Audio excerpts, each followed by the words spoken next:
Comrade Ayaz लिगारी junior तमाम खूबसूरत पंहिंजो गीत ॿुधायो इनकलाबी।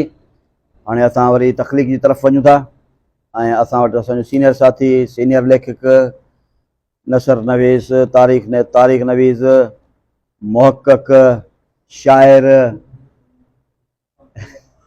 मशहूर ज़माना मोहतरम आज़म भट्टी खे गुज़ारिश आहे त हू पंहिंजो नसरी नज़म खणिया आहिनि उहो इस्लाह लाइ पेश कनि।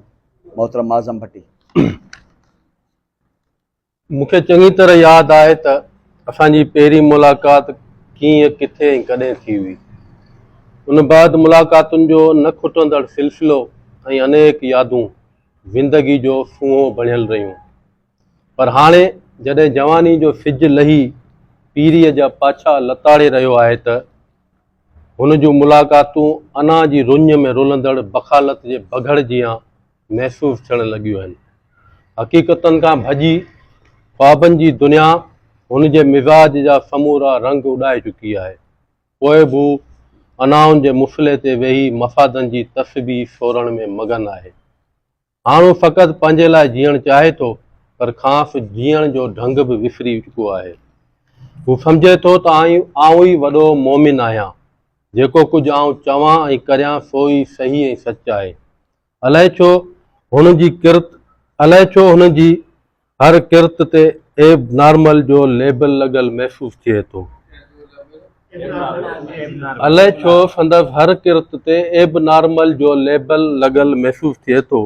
हू पंहिंजे ज़ाती अना जी निमाइश कंदे हाणे त माण्हू खे माण्हू ई नथो सम्झे।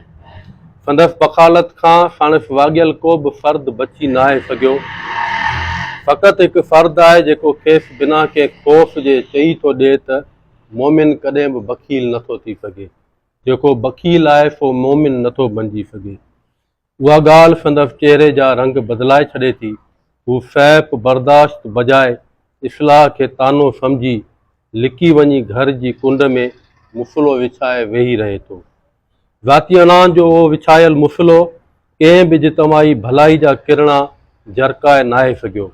ॿियनि काण जीअण जी जंग हाराए हू हिकु डॉक्टर मां इंतिहा पसंदि मुल्लो बणिजी वियो आहे, जंहिंजी इंतिहा पसंदी ऐं उनजे ज़ुबान मां निकितल बखालत जा लफ़्ज़ साणसि वाॻियल फ़र्दनि लाइ फ़क़ति ॾंग बणिजी चुका आहिनि।